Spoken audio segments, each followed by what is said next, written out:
Three gym exercises for Enduro Fitness that are a little bit different to the previous videos that I've done. So to be able to keep your training progress all year long, you need to be using a different variety of exercises. But at the same time, those exercises need to come from the right family, so to speak, to make sure that you're making progress and building strength in the right areas. So one of the big problems that I see is riders will get like some exercises and they'll start with them and they do them for 3 or 4 weeks and they feel awesome and their training's improving, and then they start to stall out and they start to plateau. The reason they start to plateau is because they adapt to the training, the sets, the reps, and the weights that they're doing. So that's why roughly every 4 weeks, what we do with our riders, we change the exercises, change the sets, change the reps, and that way we can have riders progressing all year long. 12 months of the year, every year, they're always building on the previous month. Whereas most people only progress for 4 weeks and then get stuck and then give up on their training or, are wondering what the hell's going on. So what I'm going to do in this video is just give you 3 different exercises that I probably haven't touched on much over my videos, and then hopefully you can implement them into your own training. I'll put you guys down over here and I'll just adjust this camera angle for you as well, so hopefully you can see things a little bit better. So the first exercise, which comes from the deadlift family, is, I'll just adjust this camera a little bit, might be able to see a bit better like that. Which comes from the deadlift family, is called the sumo deadlift. So what a sumo deadlift is it's where we use a wider stance for our deadlift. Okay, so a normal conventional deadlift is feet underneath your hips, and we pull from the floor, and I'll bang on about that one for a fair bit if you've been watching my videos for a while. But the sumo deadlift is where we've got a wider stance, okay, and we have a narrower grip.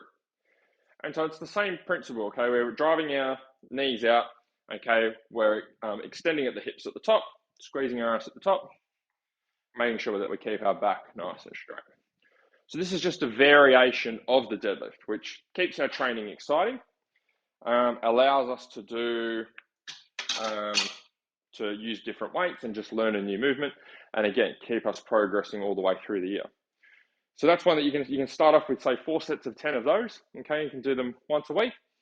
Start off with a moderate weight. Okay, start off with something that's like 60 or 70% effort, and then work up to 75 the next week, then 80 the next week, then 85, and that's how we build strength. Next one I've got on the list is bench press. So I'll just adjust this. If you don't have a bench and you train at home, but you've got a squat rack, you can do what's called deck press, which is pretty much bench press where you are laying on the floor. But I've got a bench here, so I'm going to set this up. So when you're setting up these, whatever they're called, on the squat rack, the height, you just want to make sure that it's at, so like if I'm laying down on the bench, we want to make sure that there's a little bit of elbow bend there. So that way, when I push the weight up, the rack's not in the way. And we don't want to have it too high, because then if we have it too high, then it's going to make it very hard for us to get the bar up. But I'll show you guys that in a minute. Probably be a bit easier. Obviously, make sure both sides are at the same height. I think we've all made that mistake before. So that's my bench height. I know how many holes it is for me specifically, because it's my rack. Make sure that it's nice and straight. We'll grab our bench. When we've got the bench, we just want to make sure the bench is pushed past the back of the weight bar. And the reason that we do that is because when I sit on my bench and I put my head underneath, I want to have the bar at eye level. And the reason I want to have it at eye level is because when I take the bar out, the bar will then be coming up and down over my chest. And then when I'm finished, then I can lean it back and then put it back into the rack. If I go way too far back, way too down here, it's too hard to get the bar out of the rack. It's too far away and it's unsafe. And likewise, if I come too far the opposite way and go too far back, when I'm bench pressing, I'm going to be hitting the rack. I'm not going to be in the right position.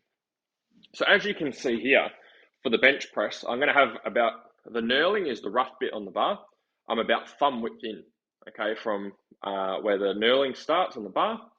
And as you can see, like I've got bent elbows with the bar in here, okay? So what that means is I can push up and have a locked out position, which is a strong position. And then I'm able to move out the front over my chest with my arms locked out, okay? Which puts me in a safe position. Then I can bench press and do my reps. So however many you're doing, and then when you're finished, you lock your arms out again. I can fall back into the rack with my locked out arms so I don't kill myself and drop the bar on me. And then once it's in the rack firmly, then I can bend my elbows and bring the bar down. Okay, so it's very important to set up there. Otherwise, because what I find for a lot of riders is they won't go heavy enough on the bench press because they're too worried about hurting themselves. But most of the problem is not that they're actually going to hurt themselves. They're just not, they haven't got the rack set up properly for them. If you've got a spotter or someone that can help you and jump behind you, that's awesome. But for a lot of you, you're probably not going to have that. You might be training at home or training at the gym where you don't really know anyone. So we've got to set things up as safely as we can. If you're training at a commercial gym, they have these things called spotting arms. And what the spotting arms do is they're about this long and they get set up onto the squat rack or onto the rig that you have at the gym. Great thing about them is if you drop the bar, I'll give you an example, is you can set the spotting arms up just above chest height.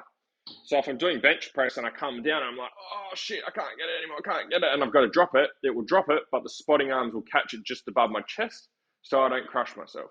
Okay, so obviously here for me, if the weight goes down, I'm getting crushed. I don't have anyone spot me, and I lift reasonably heavy weights with the bench press at home. So the couple of safety things that I do are obviously locking my arms out and setting up the right height and setting the bench up in the right spot. The other thing that I also do, in case I do get really stuck, is I don't put any collars on the side of the plates. I skate on the side of the weight. So I'll show you what I mean by that. So let's just say I'll put some 10 kilo plates on here. We'll put some on both sides. Okay, and so normally when you're lifting weights, you put the collars on, right? So I've got the lockjaw type collars, but you might have the spring collars as well, right? So these are the normal collars. Now, normally what happens is people do the bench press and they put the collars on. The problem is if you get stuck underneath and you've got these collars on, that weight's not going anywhere. You're like that weight's going to be crushing your chest. If we take the collars off, what we can actually do is we can save ourselves. And the reason that we can save ourselves is because if you've got the weight coming down on your chest, I'll take these plates off again so I can give you an example. Put these collars back over here. So if I do lift way too heavy and I do get caught out and I've done all those other things to keep myself safe, okay, and the weight does come down on me like this, if I've got weight collars on and I tip the bar sideways, the weight's still going to stay on me. It's still crushing me because the collar's holding the weight on. If I don't have the collar on, what will happen is I can just tip sideways. Like you definitely don't want to do this. This is worst case scenario. The bar will tip. You can tip the bar sideways, and because the collar's not on, the weight will slide off, and the weight will slide off, and then what will happen is it will be lighter on the other side. So the bar will flick up like this, and it will help to pull the weight off you again, and the other side will come off until you've just got an empty bar there, and then you can put the empty bar back on the rack. As I said, that's like worst case scenario. Okay, you definitely don't want to get to that point, but I just find it gives riders a bit more confidence with their lifting because they're like, okay, if the worst does happen, I know how to save myself and get out of it. The next movement that I'm going to show you guys is called the front squat. Okay, this is if you don't have good mobility, I don't prescribe it for our riders too much because it requires a lot of mobility and flexibility. And if you don't do much lifting, haven't done much lifting over the years, or you haven't put a lot of work into mobility and flexibility, you're probably going to find this movement quite challenging. And you're going to find it more challenging with flexibility. And what that's going to mean is you're not going to be able to develop much strength with it because you won't be able to get into the right positions. So put this rack up.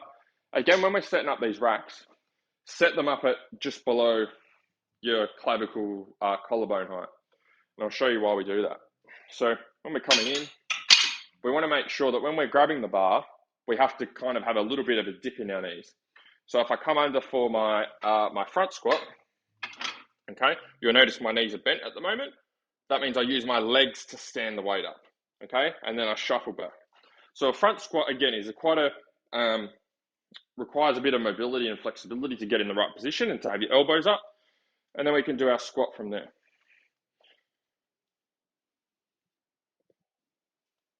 So the key with this one is keeping your elbows up as you squat.